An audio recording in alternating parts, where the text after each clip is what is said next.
5 months has passed now since I drilled holes in the walls that were affected by mold and filled them with dry zone. As I mentioned in that video, I would revisit and review this regularly, as this is a big issue for us and many others. Here I am, with the walls filled with mold again, but on a positive note, some of the walls seems to hold up very well. The main issues are the areas closest to our water cistern.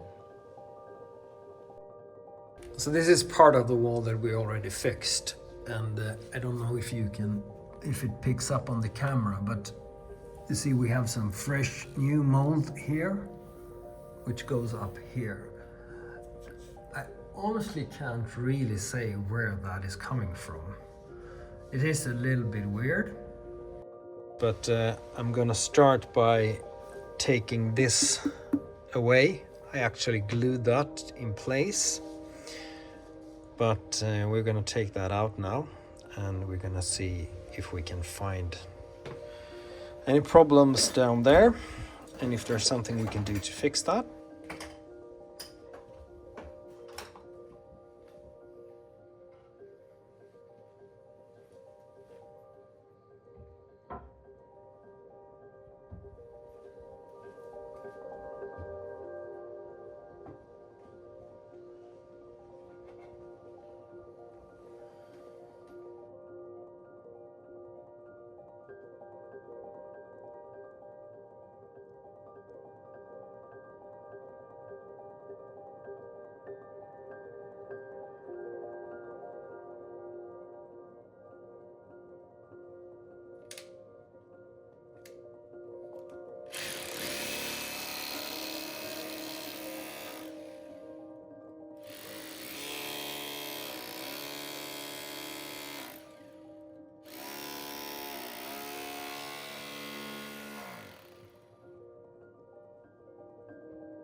So, this is how it looks down here right now.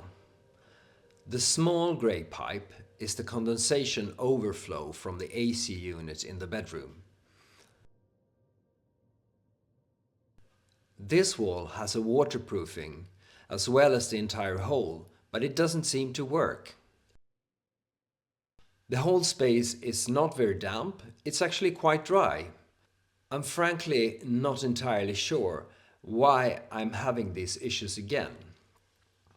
But my plan is to replace the lowest end of the rain spout so that I can be confident that it is watertight.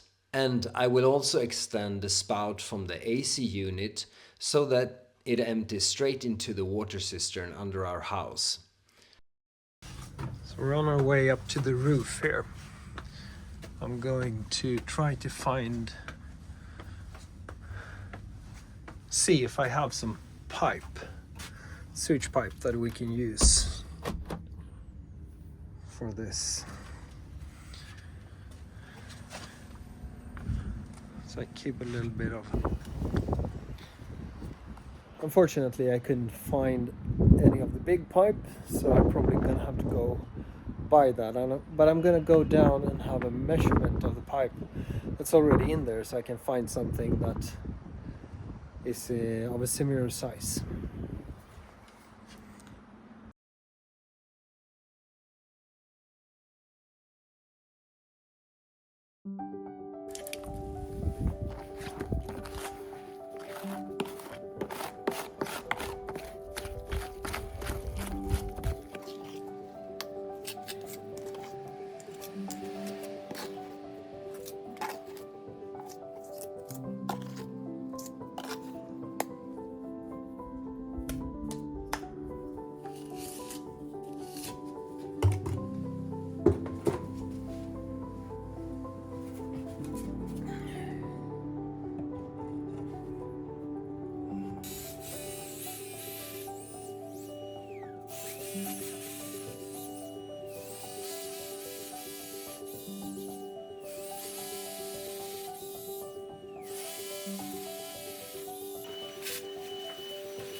It's lemon harvest time again.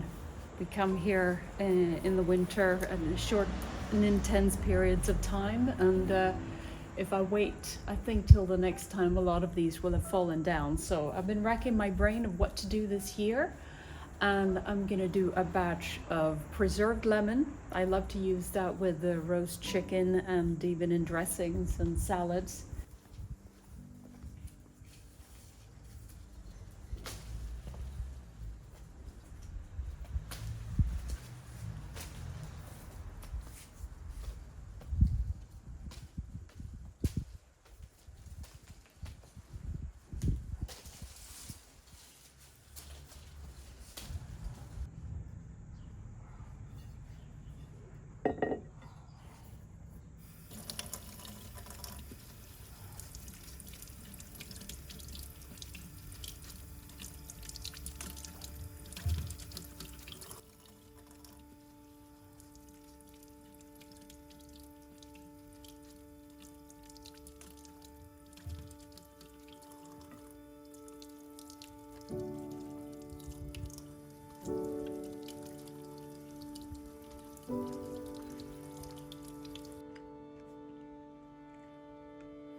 Let's see, do this.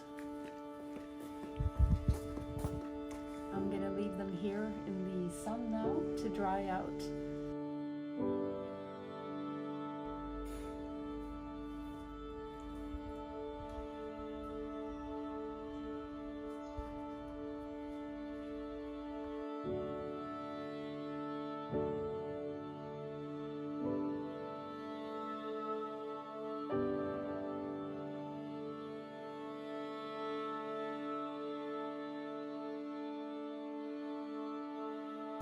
Wonderful sunny day.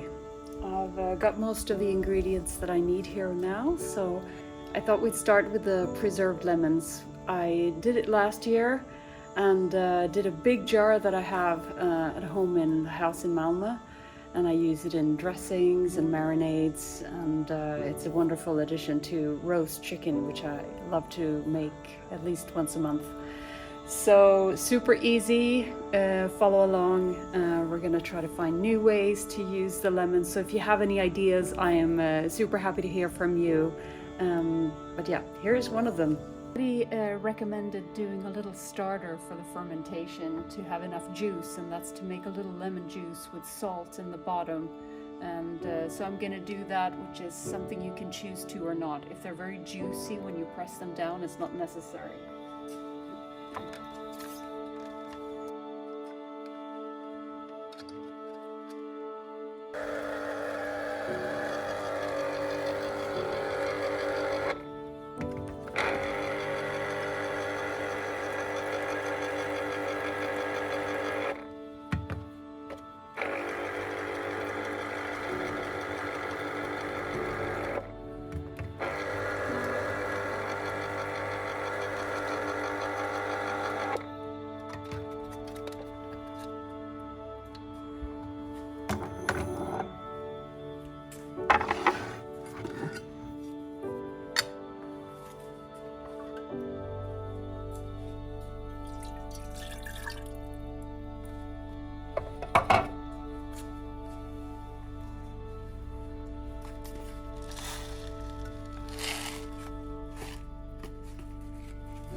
Use the coarse salt for this recipe.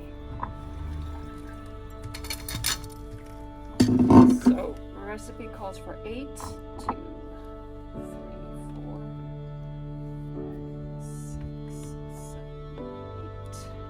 7, 8. And depending on the tradition, some put them in whole. I like to have them in smaller chunks because I don't always want a whole one. So.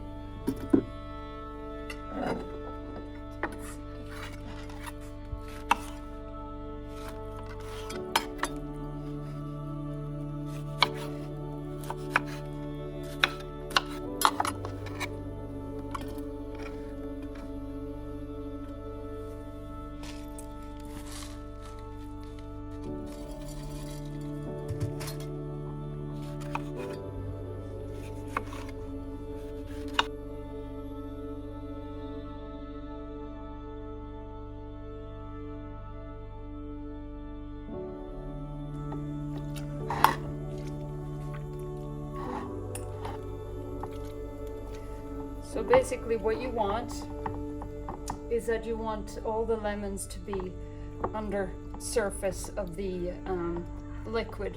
But even this, I have to say, I haven't been super careful.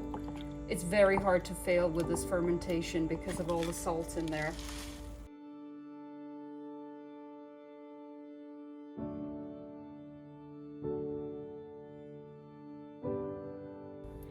Some people leave this out in room temperature for a day or two, and you can absolutely do that. But you can also put it in the fridge and you let it stand for 3 to 4 weeks, and then the flavor will kind of improve. You get a syrupy consistency and they will go a bit gooey. You can take a little piece, rinse it off, or you can use the salt that's in it and you can have it in your cooking and salads and whatever. It's delicious. I'm going to put some black peppercorns and some bay leaves that I picked when I was at the plot yesterday. It's completely up to you whether you want to do this or not. It's optional. You can also put a sprig of rosemary, for example, if you would prefer that.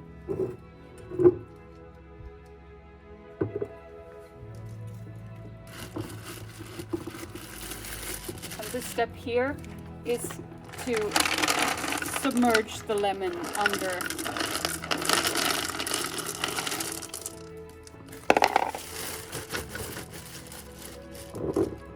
So you see here now, all the lemon is covered by its juices here. Thanks to Carl, my husband, who came up with the idea.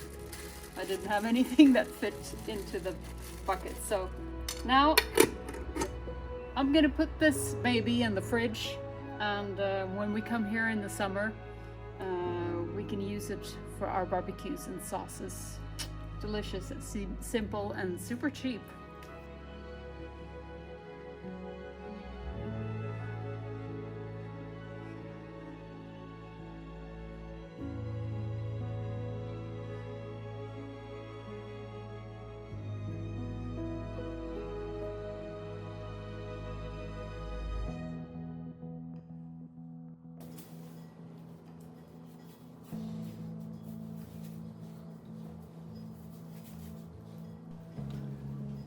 This damp issue on the walls will likely be an ongoing problem.